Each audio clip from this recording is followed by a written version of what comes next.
Falar agora sobre subanéis e subcorpos. Bem, a definição, né? Seja A, com a adição e a multiplicação, um anel, e L, um subconjunto não vazio de A. Então, L será um subanel de A se, primeiro, L tem que ser fechado para as operações, né, tanto para adição quanto para multiplicação, que dotam A da estrutura de anel. E L com essas duas operações também é um anel. Então, o primeiro detalhe a chamar a atenção. É subconjunto? É.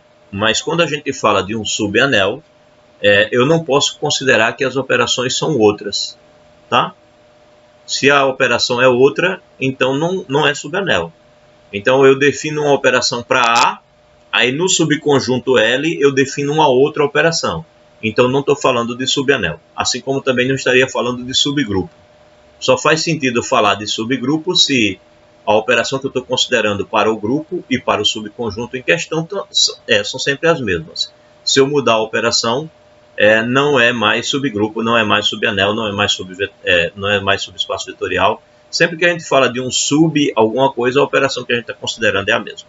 Então, nesse caso, primeiro passo para que seja subanel, tenho que considerar as mesmas operações do anel. E além de considerar as mesmas operações do anel, elas têm que ser fechadas. Ou seja, quando eu opero elementos dentro de L, o resultado tem que continuar dentro de L. É a primeira coisa que tem que acontecer, né? Então tem que ser fechado em relação às operações. E a segunda parte é que quando eu olho para L com as duas operações, ele também é um anel. Isso significa dizer que vale na adição associatividade, comutatividade, existência do elemento neutro e existência do oposto. E que na multiplicação ela tem que ser associativa. Além disso, tem que haver a distributividade da multiplicação sobre a adição. Bem, exemplos e possibilidades, tá? Então, olhar agora sutilezas que tiram o sono de muita gente, tá certo? Quando eu disse exemplos e possibilidades, é porque às vezes a gente fica se perguntando, e tal situação existe? Tal situação acontece? Então, tá aí além dos exemplos, possibilidades. Bem, o subanel, seja um anel e L um subanel de A. Então, o subanel L tem a mesma unidade do anel A. Então, se eu digo que tem a mesma unidade do anel A, é porque eu já estou subentendendo que pode acontecer da unidade do A ser diferente da unidade do L. Veja, eu abri mão que a operação do... Eu não abri mão que a operação do L seja a mesma operação do anel. Não abri mão. Mas eu estou abrindo mão da possibilidade do elemento neutro da operação multiplicação ser o mesmo. Pode ser que sejam diferentes, tá? Então tá aí a situação em que isso acontece. O exemplo, né? É o caso de Z, que é subanel de Q.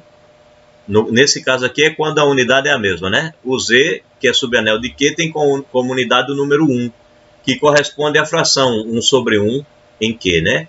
E a fração 1 sobre 1 em Q é a mesma unidade que você tem em R, né? O número 1 também. E quando eu olho para R como subanel de C, o número complexo 1 mais 0B, 1 mais 0I, é o elemento neutro da multiplicação de C, que corresponde ao número 1 do conjunto dos números reais. Então, com um certo abuso de linguagem, dizemos que o número 1 é a unidade de todos eles. Essa história do abuso de linguagem é como eu falei agora, né? A gente escreve 1 quando a gente está pensando em Z. Quando a gente está pensando em Q, como que é formado por frações, então, na verdade, a gente está pensando na classe completa de todos os... A gente está pensando na classe completa de todos os racionais, né? Aqui está pensando na classe completa apenas no número 1. Mas aqui a gente está pensando na classe completa de todos os números racionais. Deixa eu puxar um pouco para cima. Classe completa de todos os números racionais do tipo A sobre A, né? Onde A é diferente de zero. Então, isso daqui é o nosso número 1 quando a gente pensa em Q. Né? Quando a gente pensa em R, esse número, esse também é a nossa unidade em R. Posso ver como fração, posso ver como número inteiro. E quando a gente pensa em C, a gente diz que o número 1 seria do tipo... Seria isso aqui, né? Esse é o número 1 quando você está pensando em C. Então, na verdade, o jeito de pensar é um pouco diferente para o número 1, mas a gente, por abuso de linguagem, diz que a unidade de todos eles é o número 1, tá? É uma questão de um pouquinho de abuso de linguagem, mas a gente diz exatamente assim. Deixa eu só dar uma confirmada se eu estou gravando. Tá, tá gravando direitinho. Bem, então, desconsiderando o abuso de linguagem, a unidade é a mesma quando você tem esses anéis aí. Bem, é também o caso quando você pensa no conjunto das matrizes com entradas inteiras, quando você pensa no conjunto das matrizes com entradas racionais, né? Quando eu olho para o conjunto das matrizes com entradas inteiras como subanel do conjunto das matrizes com entradas racionais, ou quando eu olho para o conjunto das matrizes com entradas racionais como subanel do conjunto das matrizes com entradas reais, ou quando eu olho para o conjunto das matrizes com entradas reais como subanel do conjunto das matrizes com entradas em C. O que eu estou olhando aí, na verdade, é que a unidade em questão é a matriz que a gente chama de matriz identidade, né?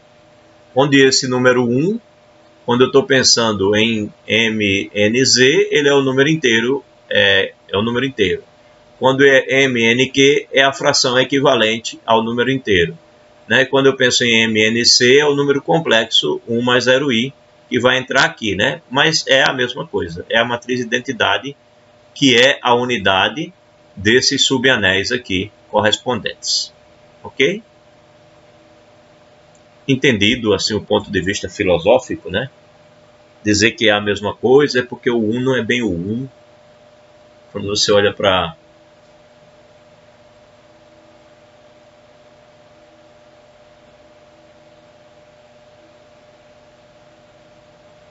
sim, nós estamos falando de... Quando a gente chama de unidade, a gente está sempre falando da multiplicação, tá?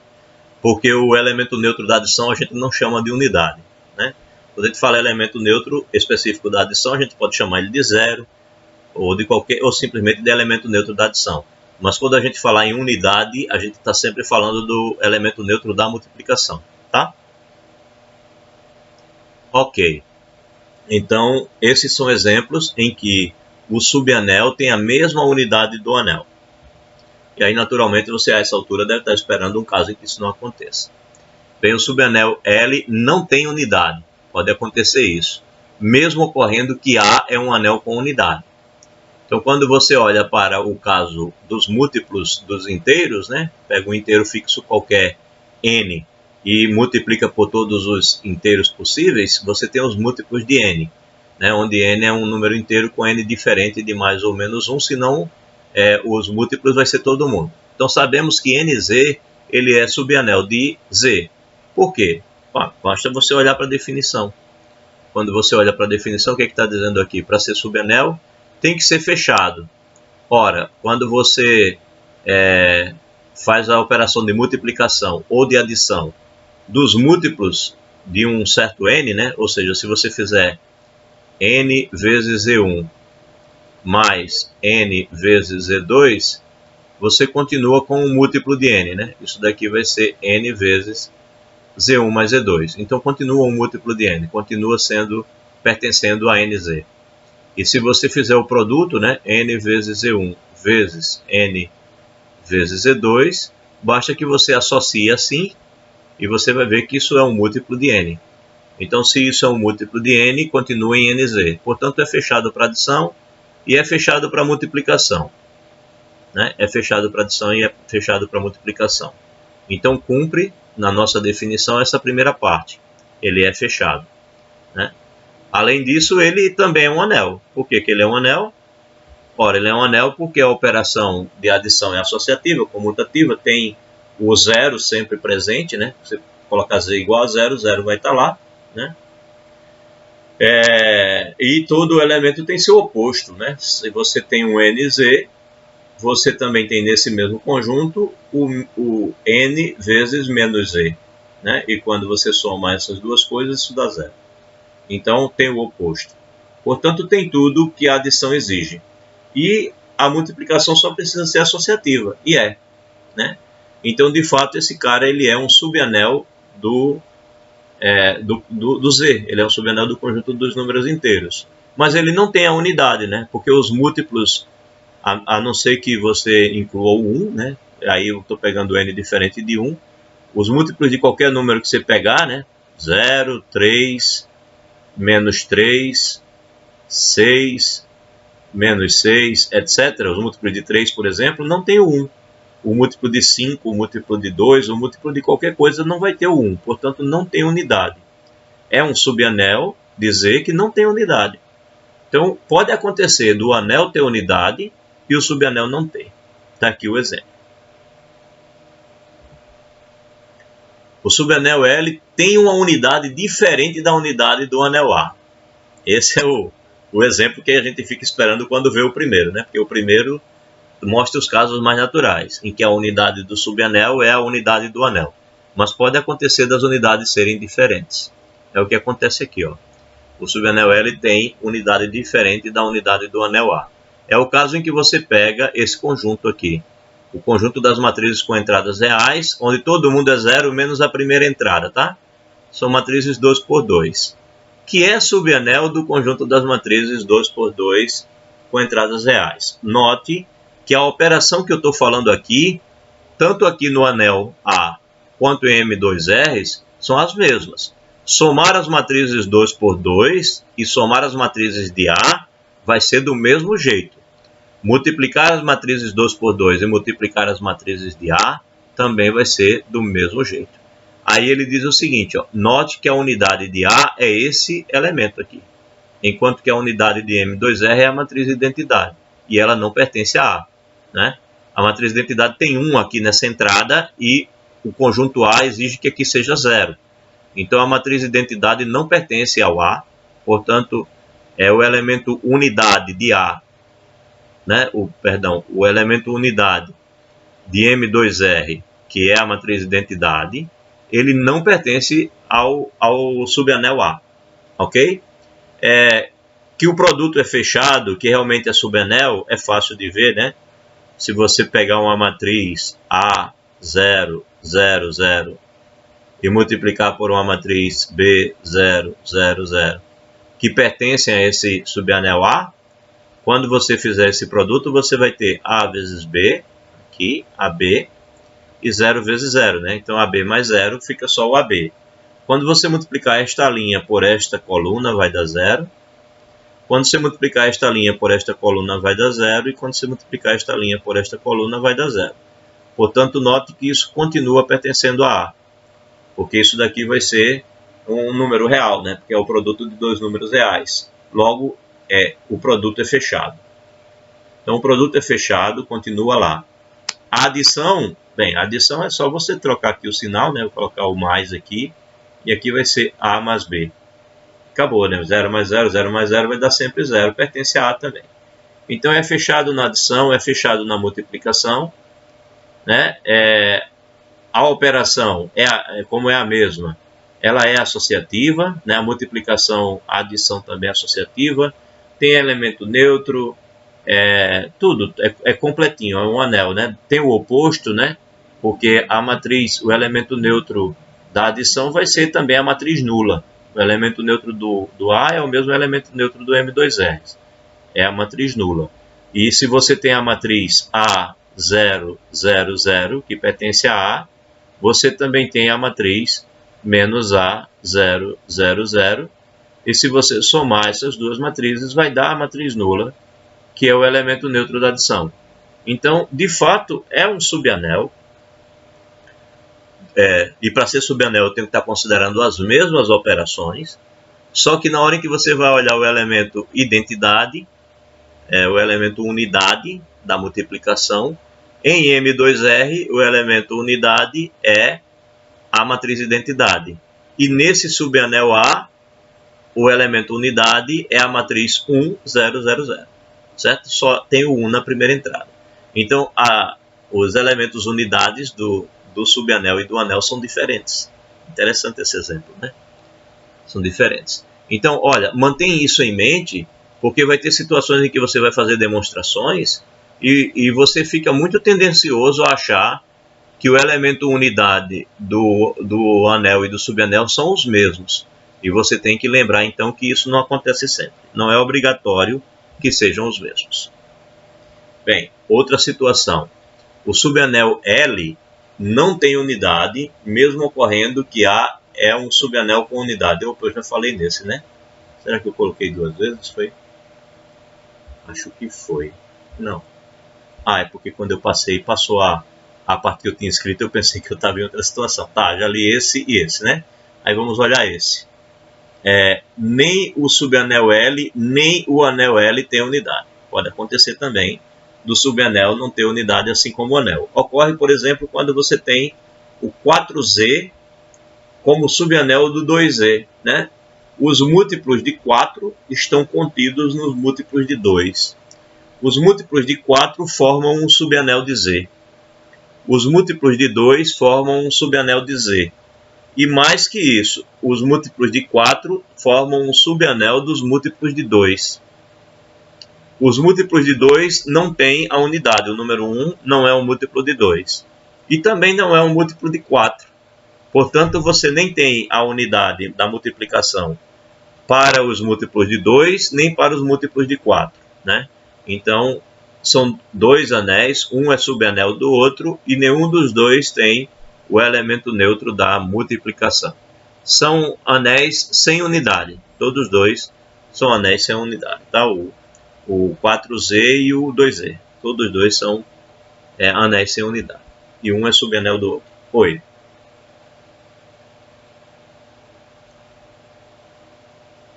Ok. O anel A não tem unidade, mas o subanel L tem. Ok? Ocorre com o anel, por exemplo, 2Z cartesiano Z, produto direto, que não tem unidade. Né? Por que ele não tem unidade? Bem, ele não tem unidade porque aqui você vai estar só com os pares. Né? E aí você não tem como ter a possibilidade, né? Porque para ter uma unidade você precisaria de uma coisa assim. 1, para operar com AB, né? Para fazer o produto com AB. Como nós estamos falando em produto direto, então isso daqui seria uma vez A, que é A, e uma vez B, que é B. Né? Você faz o produto entrada por entrada, coordenada por coordenada. Então você precisaria de uma coisa assim para você ter a unidade nesse anel. O problema é que aqui são os pares, portanto, 1 é um cara que não pertence a A. Ele não é, o que seria a unidade natural do produto direto não pertence a A. Ora, aí dentro de A você encontra esse daqui, que é formado pelos pares do tipo 0A, né? 0A pertencendo a Z. Esse daqui é justamente o nosso produto interno, onde a primeira entrada é sempre 0 e a segunda entrada pertence a Z. Né? É o conjunto formado pelos 0As, né? Tal que o A pertence ao Z. E esse cara, ele é um subanel do 2Z cartesiano Z, né? Por que subanel? Bem, primeiro note que é subconjunto, porque a primeira entrada é 0 e 0 é par. Então, é subconjunto. Segundo, se você somar, né, se somar 0A mais o 0B, isso vai ter a primeira entrada 0, e a segunda entrada vai ser A mais B, e A mais B vai continuar pertencendo a Z. Então, se você somar 0A com 0B, vai continuar dentro dele, ele é fechado para a adição. E a multiplicação também. 0A vezes 0B vai ser 0 vezes 0 e A vezes B. Então, continua aqui dentro. Portanto, é fechado para adição, é fechado para multiplicação. Não é difícil ver que a adição é associativa. O elemento neutro é o 00, né? É o 00, o elemento neutro da adição. Todo elemento tem um oposto, né? Dado 0A, você tem o 0 menos A. E se você somar o 0A com o 0 menos A, você tem 00, que é o elemento oposto. Então, de fato, esse cara daqui é um subanel desse daqui, né? E esse cara daqui não tem o elemento unidade. não tem um elemento que, ao ser multiplicado por qualquer um outro, dê como resposta o outro elemento. Não tem o elemento unidade. Mas esse outro aqui, que é o subanel, tem. Porque se você pegar 0,1 e você multiplicar um outro elemento dentro dele mesmo, ou seja, um 0A qualquer, você vai ter 0 vezes 0, 0, e 1 vezes A. Então, para todo elemento que tiver aqui, você tem esse elemento que multiplicado por ele vai dar ele mesmo. Portanto, este elemento é a unidade deste subanel, mas não é unidade no anel.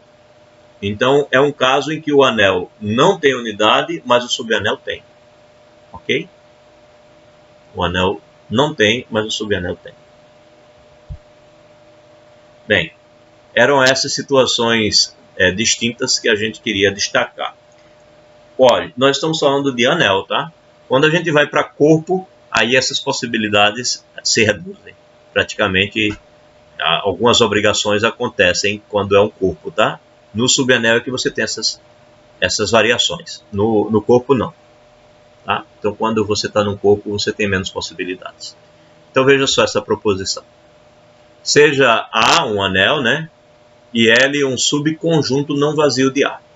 Então, L será um subanel de A se e somente se A menos B e A vezes B pertencem a L, para todo A e B pertencendo a L. Então, a intenção dessa proposição é caracterizar os subanéis. Então, eu passo um exercício para você. Mostre que esse conjunto, esse subconjunto aqui, ele é um subanel desse outro anel.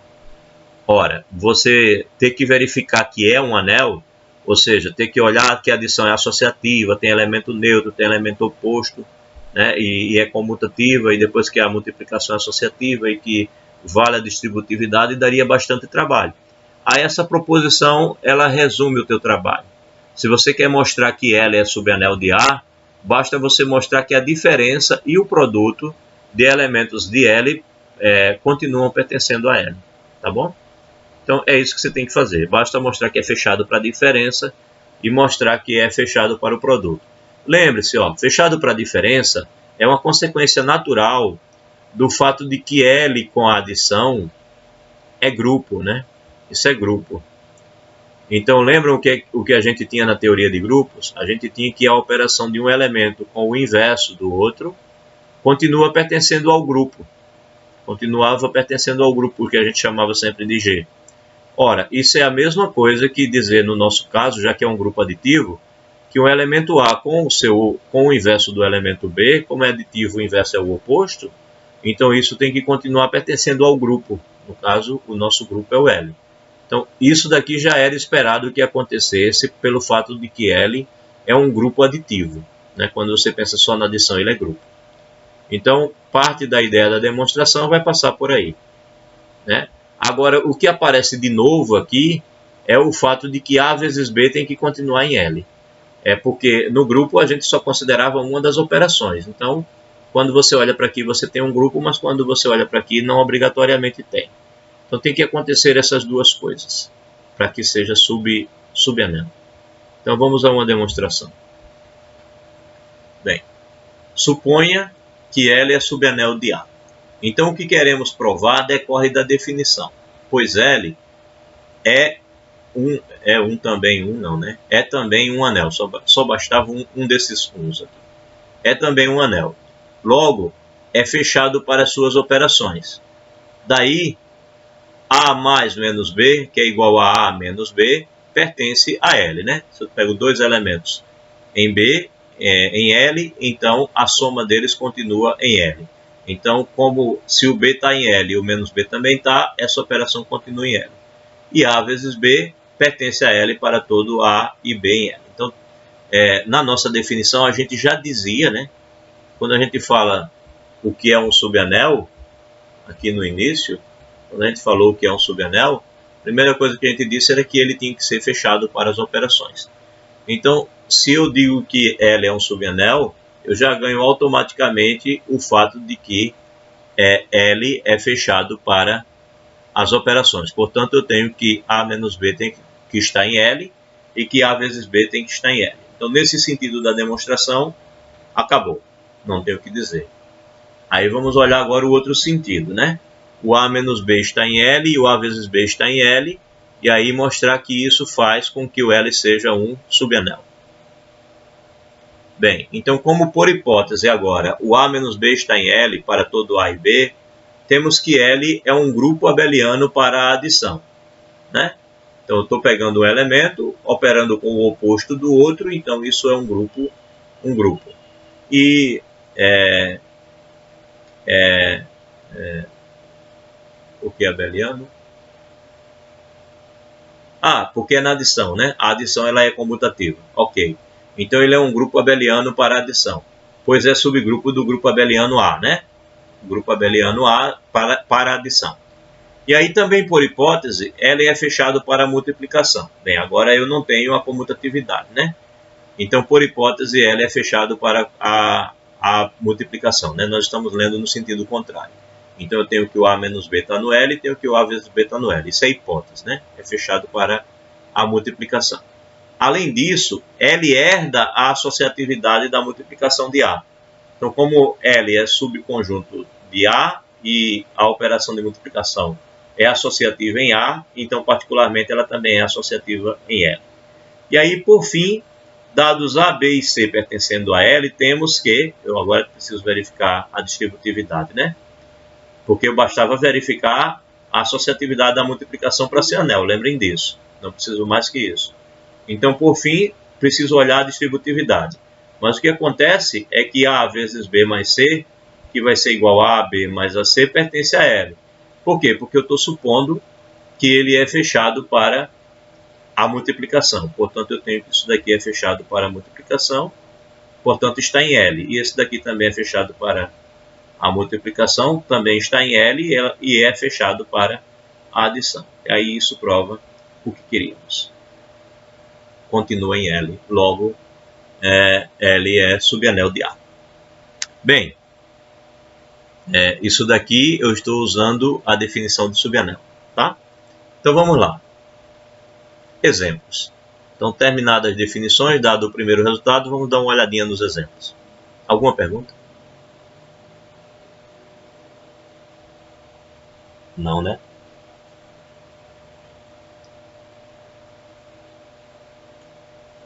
A teoria, quando exposta, parece tão simplesinha, né?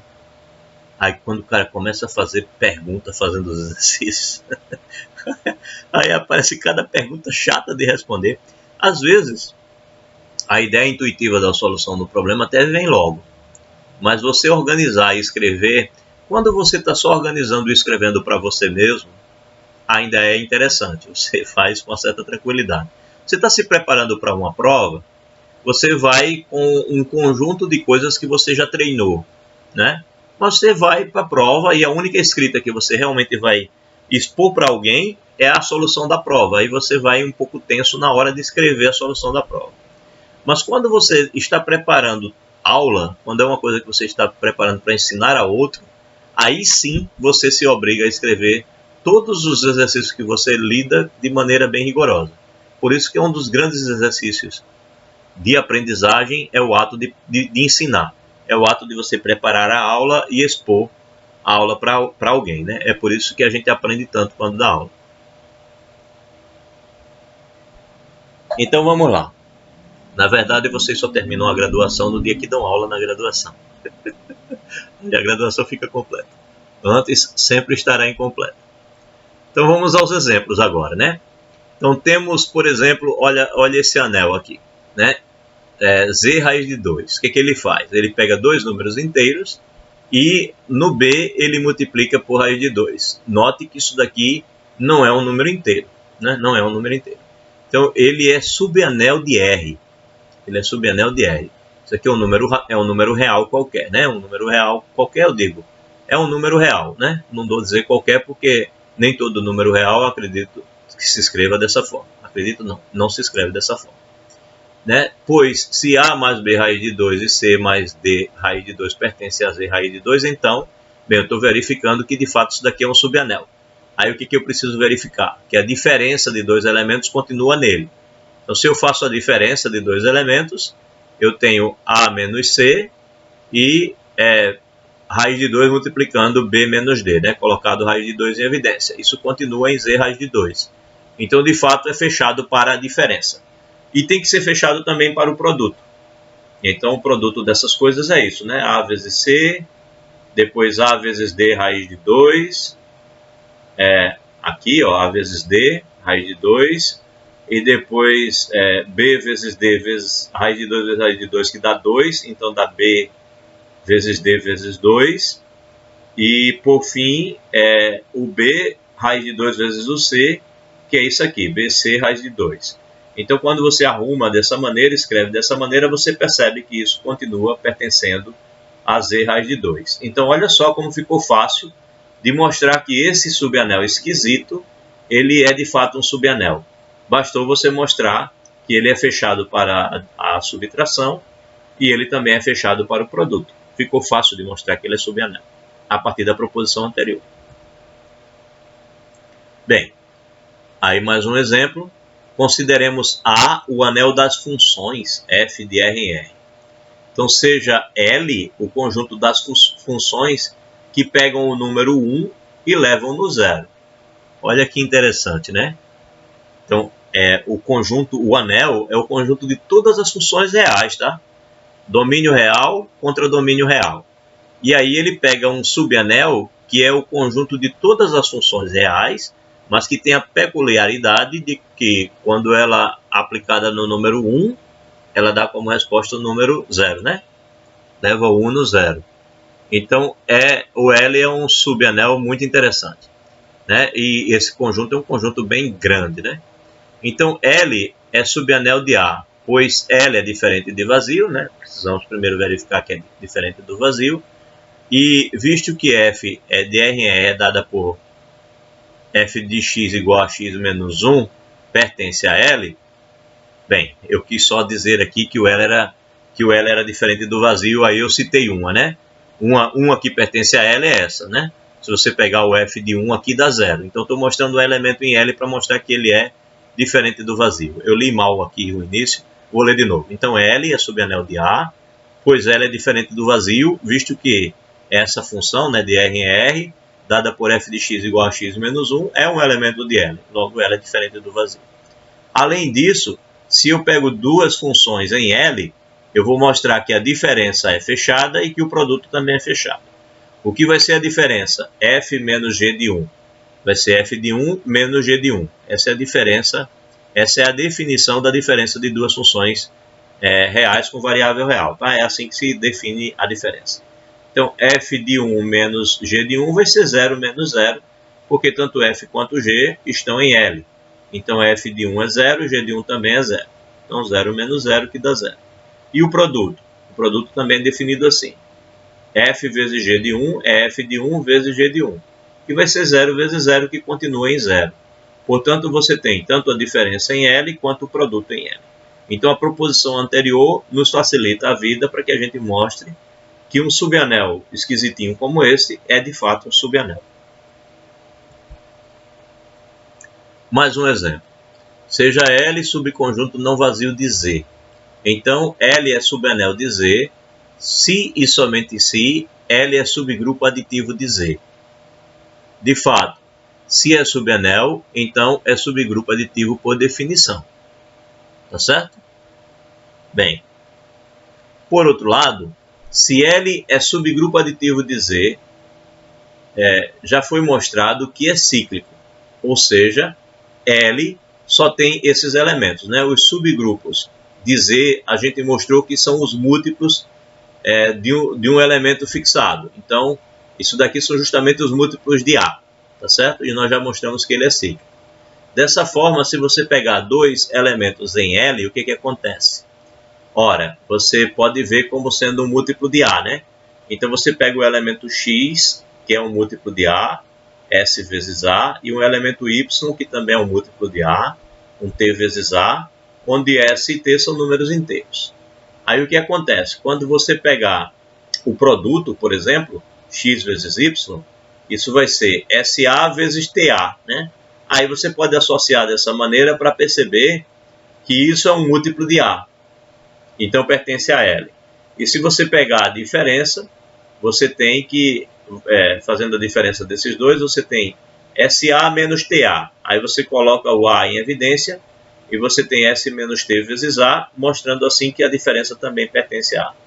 Portanto, L é subanel de Z, ou seja, todo múltiplo de um certo elemento inteiro, de um número inteiro, é subanel do conjunto dos números inteiros. Nós já sabíamos que era subgrupo, né? E agora estamos vendo que se a gente acrescentar a multiplicação, a gente tem também um subanel. E definição. Seja K com adição e uma multiplicação um corpo.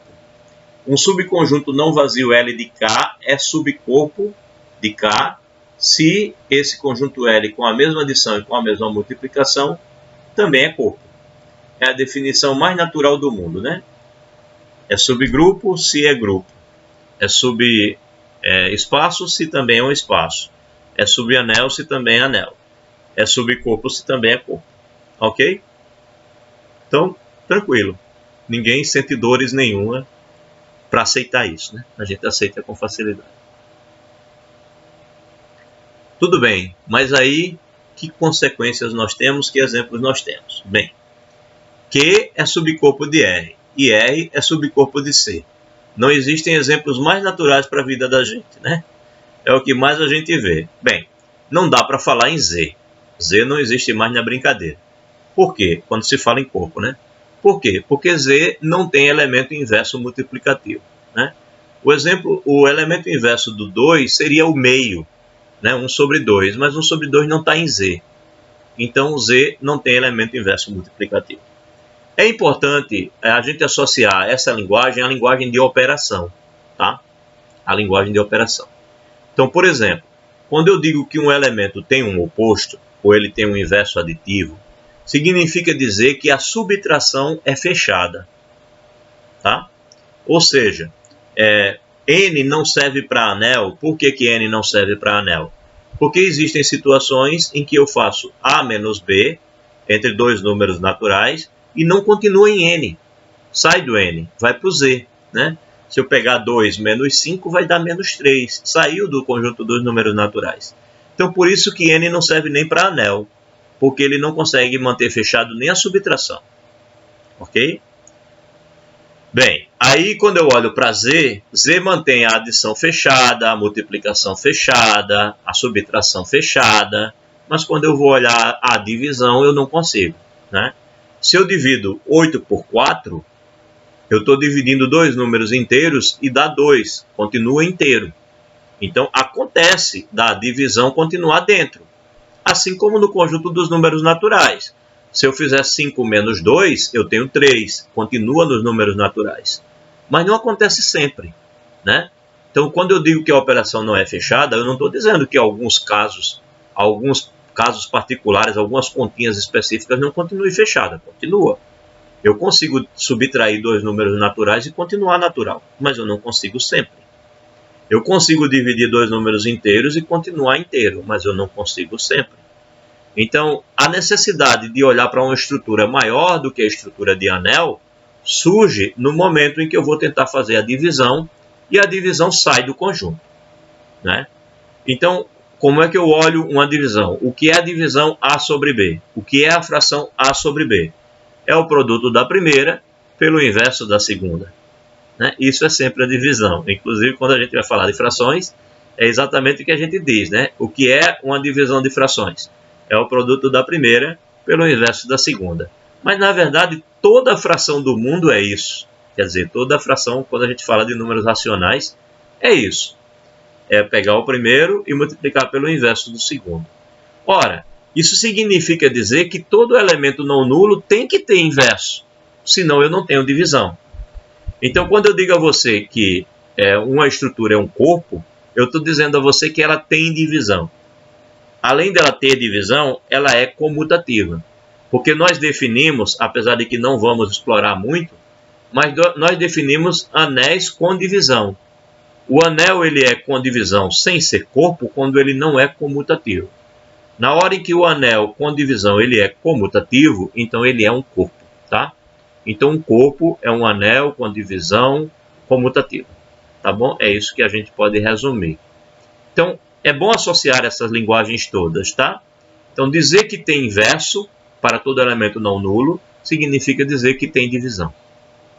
Pois bem, então voltemos para aqui para a nossa teoria. Veja que Q tem divisão, né? Ele é subcorpo de R. E R é subcorpo de C. Todos eles têm divisão. Quem não tem divisão é Z, por isso que o Z saiu da brincadeira. Bem, aí proposição. Seja K um corpo, né? Com uma certa operação de adição e uma operação de multiplicação. E L um subconjunto não vazio de K. Então, L com a mesma adição e com a mesma multiplicação será subcorpo de K mais ponto, se e somente se, olha só. Então, de novo, nós estamos com uma proposição para caracterizar agora subcorpo, né? Nós tivemos uma proposição para caracterizar subespaço vetorial. Nós tivemos uma proposição para caracterizar subgrupo. Nós tivemos uma proposição para caracterizar subanel. E agora nós temos uma proposição para caracterizar subcorpo. Sempre tem, que é para poder facilitar fazer os exercícios, tá? Então, essa daqui é para caracterizar subcorpo. Então, para ser subcorpo, primeiro detalhe. 0 e 1 pertencem a L. Quem é 0 e quem é 1? São os respectivos elementos neutros aditivos e multiplicativos de K.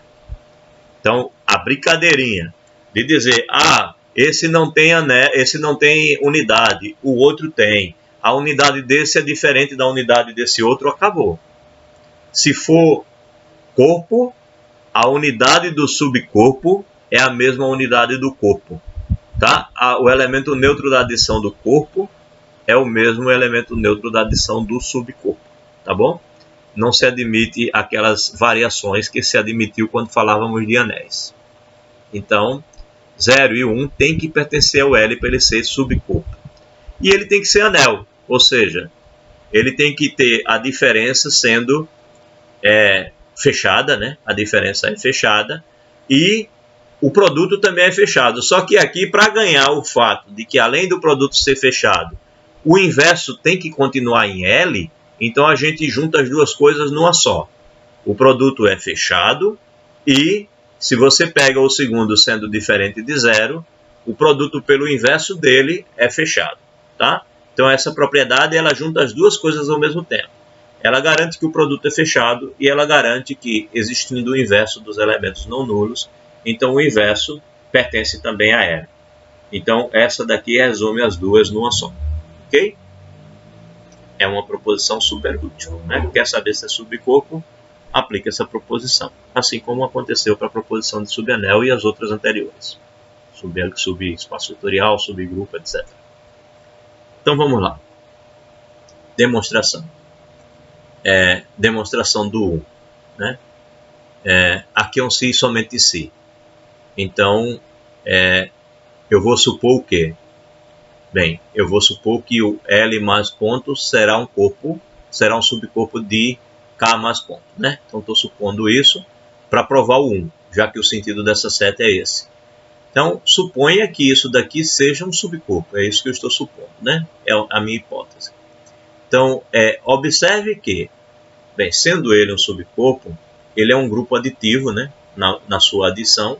E quando eu tiro 0, é um grupo multiplicativo. Certo? Então, o que eu ganho? Porque lembre-se que para ser subcorpo, tem que ser corpo também. Então, eu ganho essas duas coisas por ele ser subcorpo. Logo, o que acontece? O 0 do L e o 1 do L estão em L. Né? Existem lá, tem que ter um elemento neutro da adição e tem que ter um elemento neutro da multiplicação. De L, eu ainda não garanti que são os mesmos de K. Eu sei que tem que existir, mas ainda não estou garantindo que eles são os mesmos do K. Tem que existir no L, mas eu não estou garantindo que tem que ser os mesmos do K. Ok. Então, precisamos mostrar que o 0 do L é o 0 do K e que o 1 do L é o 1 do K. Bem, de fato, sabemos que a equação, aí vamos usar uma equação como um artifício para deixar isso claro, tá? A equação polinomial x menos 2 igual a 0 só tem duas raízes em K. Né? Isso daqui é um corpo, isso daqui é um polinômio de grau 2, só tem duas raízes, isso daqui é garantido pelo teorema fundamental da álgebra. Tá? vai ter que ter duas aqui. Bem, elas podem ser iguais ou elas podem ser diferentes, mas vai ter que ter duas aqui, né? Então, que são 0 e 1. Né? As únicas que tem aqui são 0 e 1. E nós garantimos que estão em K.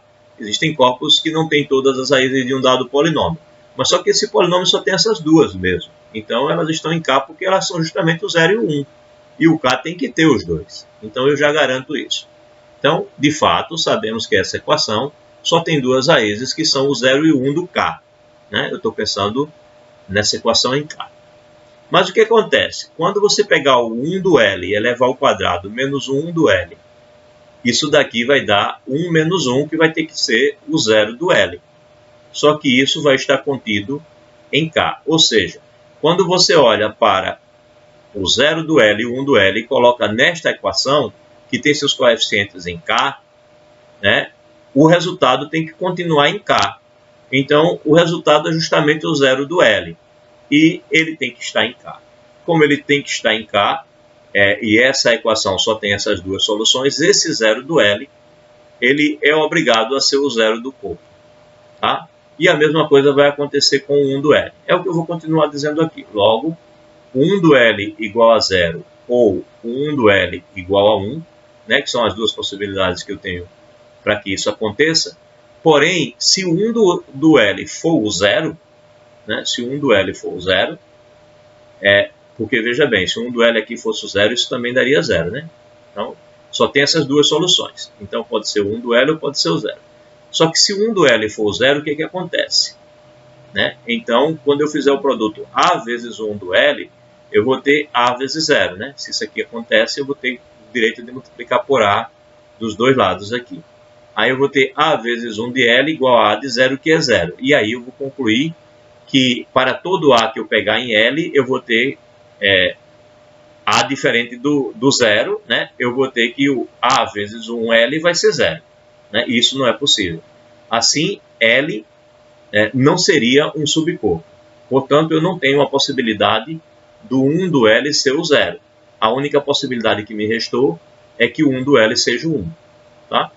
Então, de fato, eu já tenho uma parte demonstrada. Falta ainda mostrar que o 0 do L é o 0, é o 0. Então, agora note que se eu pegar um elemento A qualquer do L e eu somar com o 0, ou eu somar com o 0 do L, né, vai ter que dar o mesmo resultado que é o A. E eu quero mostrar que, na verdade, o 0 e o 0 do L são a mesma coisa. Mas, se isso aqui acontece, o que eu tenho?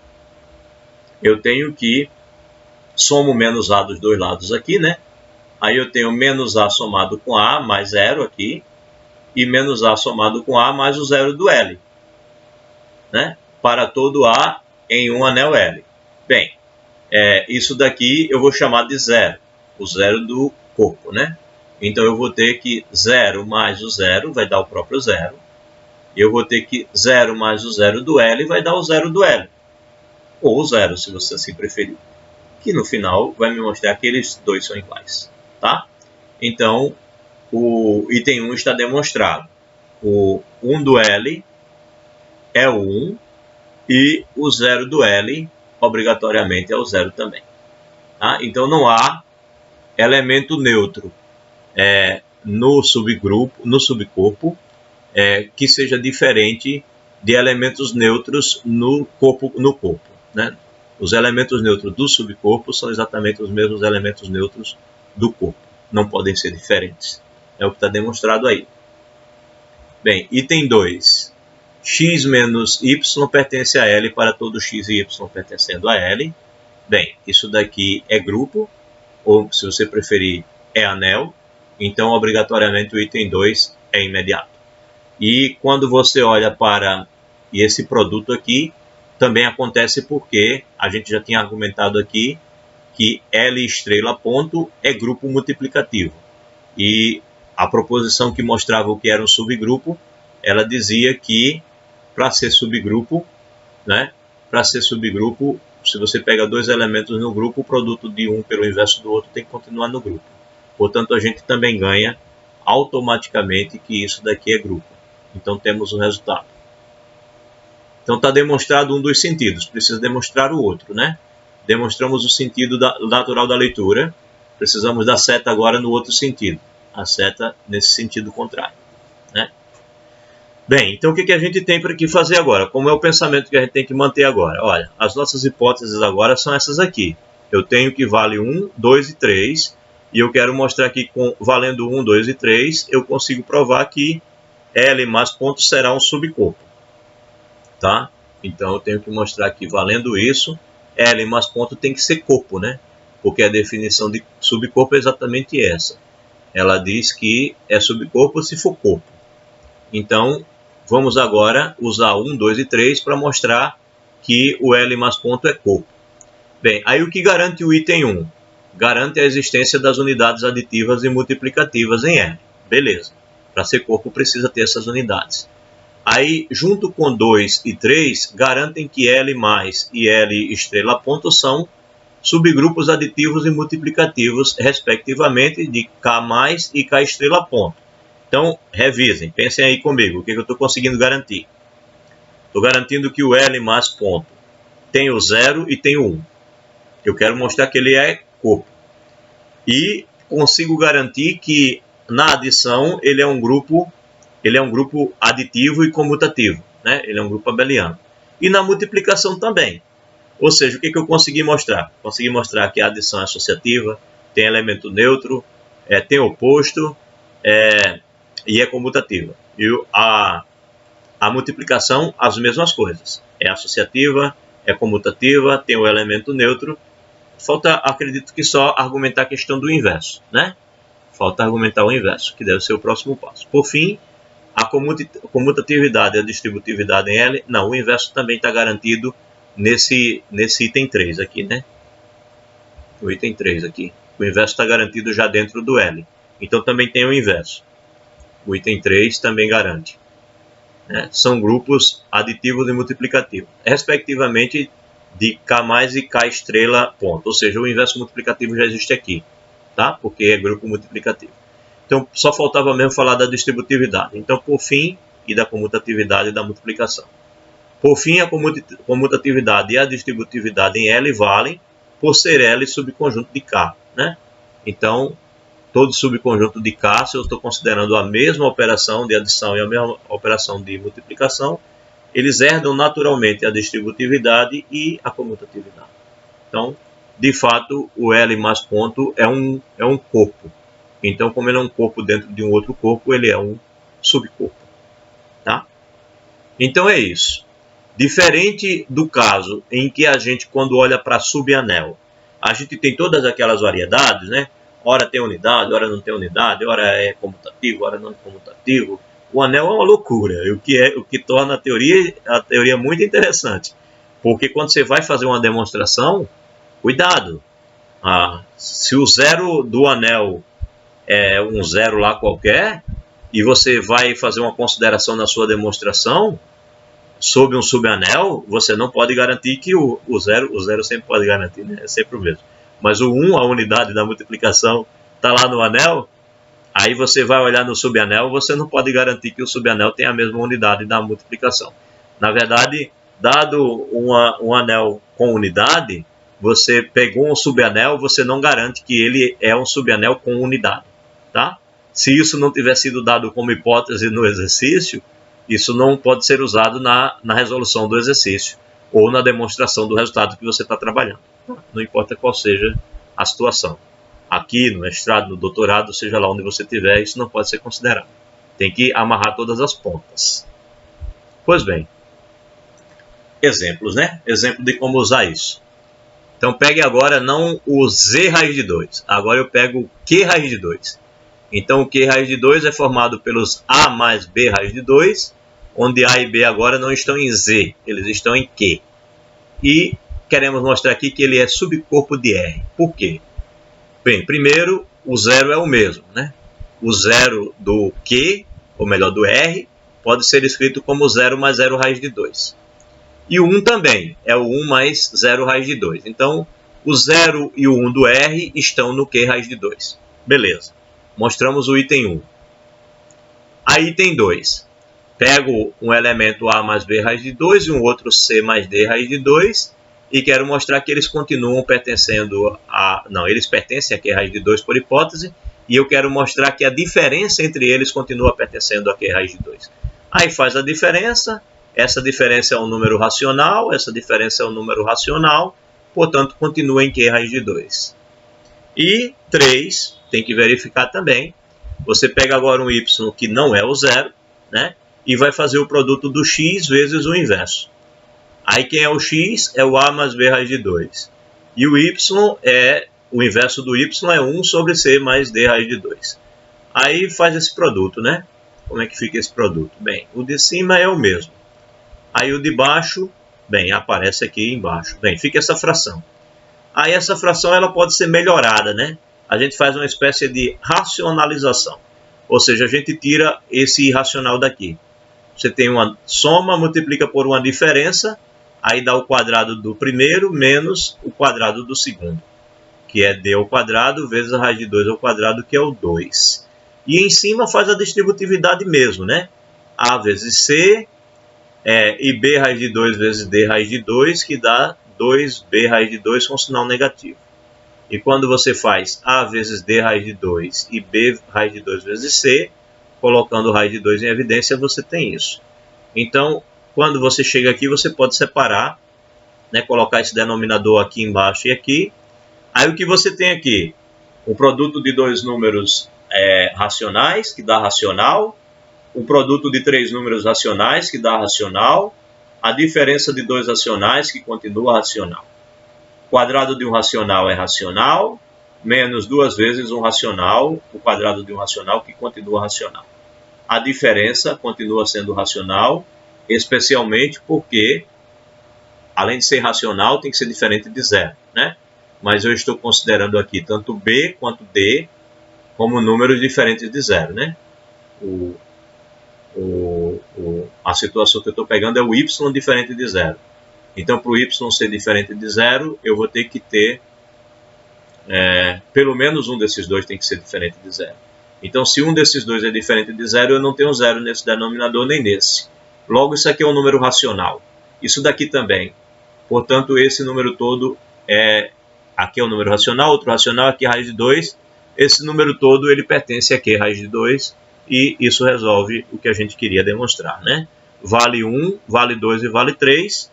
E aí a proposição que nós demonstramos anteriormente, ela nos garante que se vale 1, 2 e 3, então o L mais ponto é um subcorpo. Então nós acabamos de mostrar assim que Q raiz de 2 é de fato um subcorpo, né?